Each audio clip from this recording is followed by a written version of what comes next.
नमस्कार मंडळी, मी पल्लवीज होम किचनमध्ये तुम्हा सर्वांचं खूप खूप मनापासून स्वागत। आज आपण दिवाळी विशेष रवा आणि ड्रायफ्रूटचे लाडू कसे बनवायचे ते बघणार आहोत, ते पण अतिशय वेगळ्या पद्धतीने। एकदा तुम्ही या पद्धतीने लाडू तयार केले ना तर दुसरी कुठलीही पद्धत अजिबात वापरणार नाही।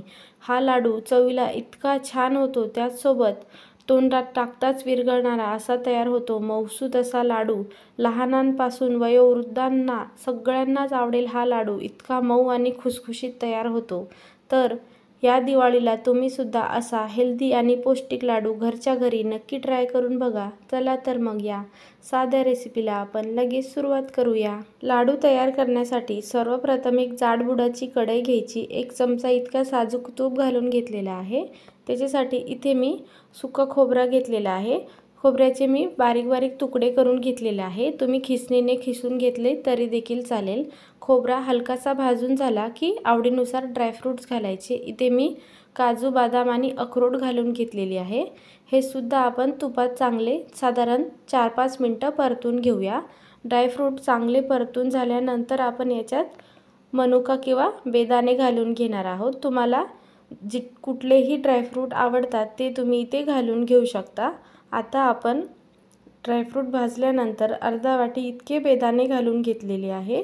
बेदाणे सुद्धा साधारण 2-3 मिनिटं तुपात आपण परतून घेऊया। ड्रायफ्रूट भाजत असताना गॅस अगदी मंद ठेवायचा। त्याचसोबत कुठलेही जिन्नस भाजत असताना जाड बुडाची कढई वापरायची, म्हणजे सगळे ड्रायफ्रूट चांगले भाजले जातात। किंवा रवा असो, बेसन असो, कुठलेही पदार्थ भाजत असताना कढई जाड बुडाची वापरायची, म्हणजे सगळी जिन्नस छान कुरकुरीत भाजली जाते। आता आपण 7 ते 8 मिनिटं सगळे ड्रायफ्रूट भाजून घेतलेली आहे।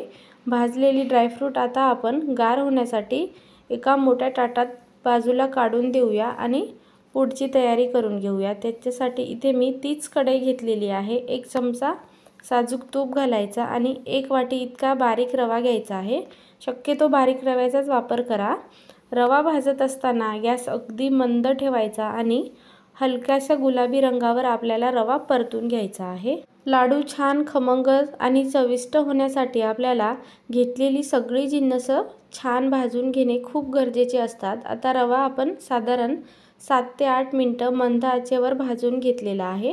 रवा भाजण्यासाठी फार वेळ लागत नाही, फक्त मंद आचेवर गुलाबी रंगावर रवा भाजून घ्यायचा आहे।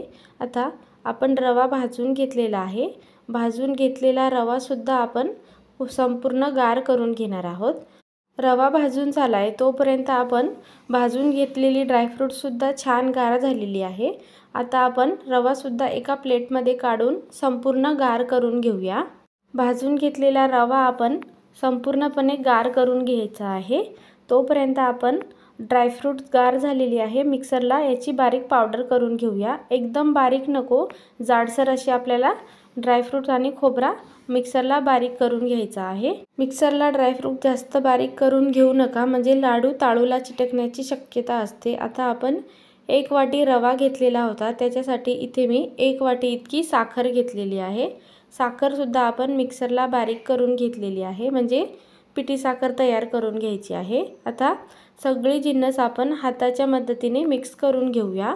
जर तुमच्या घरी डायबिटीज पेशंट असेल, त्यांना गोड खायला चालत नाही, तर या ठिकाणी तुम्ही खडी साखरेचा वापर करू शकता किंवा गूळ वापरला तरी देखील चालेल। आता आपण हे थोडं मिक्सरला घेऊन पुन्हा एकदा बारीक करून घ्यायचं आहे, म्हणजे लाडू छान वळला जातो, अजिबात लाडू वळायला त्रास होत नाही। आता आपण थोडं घेऊन याच्यामध्ये आपल्याला 2-2 चमचा तूप घालून, वितळलेलं तूप घ्यायचं, तूप घालून घ्यायचं आणि पल्स मोडवर फक्त 1 मिनिट आपल्याला हे फिरून घ्यायचं आहे, म्हणजे लाडूला छान मॉइश्चर येतो आणि लाडू छान वळला जातो।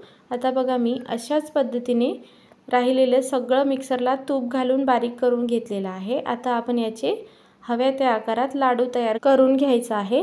लहान मोठी आकाराने जशी लाडू तुम्हाला आवडतात त्या पद्धतीने तुम्ही याचे लाडू तयार करून घेऊ शकता। इथे मी छोटे लाडू तयार करून घेणार आहे आणि बघू शकता तुम्ही अगदी सोप्या पद्धतीने लाडू वळला जातोय। अजिबात आपण इथे कुठलाही पाक तयार केला नाही, तरी सुद्धा अगदी सोप्या पद्धतीने आपण लाडू तयार करून घेतलेले आहे। अशाच पद्धतीने बघा तुम्हाला दुसरा लाडू देखील मी तयार करून दाखवत आहे। अजिबात हाताला जोर न लावता, आपण कुठलाही पाक न तयार करता आज एकदम सोप्या पद्धतीने हे लाडू तयार केलेले आहे। बघू शकता तुम्ही। एकदा तुम्ही या पद्धतीने रवा आणि ड्रायफ्रूटचे लाडू केले ना, तुमचे मुलं देखील आवडीने खातील आणि चवीला तर इतके छान होतात ना, एकदा बनवले ना तुम्ही पुन्हा पुन्हा बनवून खाल, इतके छान होतात हे लाडू आणि आरामात 2 ते 3 महिने टिकतात सुद्धा। तर या दिवाळीला तुम्ही सुद्धा असे पौष्टिक लाडू तुमच्या घरी नक्की ट्राय करून बघा। तयार झालेला लाडू बघा तुम्हाला एक तोडून दाखवते, तुमच्या सुद्धा लक्षात येईल की आपला लाडू किती मऊसूत तयार झालेला आहे। अगदी ज्यांना दात नसेल ना, ती लोकंसुद्धा आरामात खाऊ शकतात। म्हणजे घरात वयोवृद्ध माणसं असतील ना, ते सुद्धा अगदी ही लाडू आरामात खाऊ शकतात आणि मुलांनासुद्धा तुम्ही खायला हा लाडू दिला ना, तर पुन्हा पुन्हा बनवाल, इतका छान होतो। अगदी मऊसूत असा लाडू तयार झालेला आहे। तर या दिवाळीला अशा पद्धतीने लाडू नक्की ट्राय करून बघा। रेसिपी नेहमीप्रमाणे अगदी साधी आणि सोपी आहे आणि व्हिडिओ कसा वाटला हे सुद्धा मला कमेंट करून सांगायला अजिबात विसरू नका।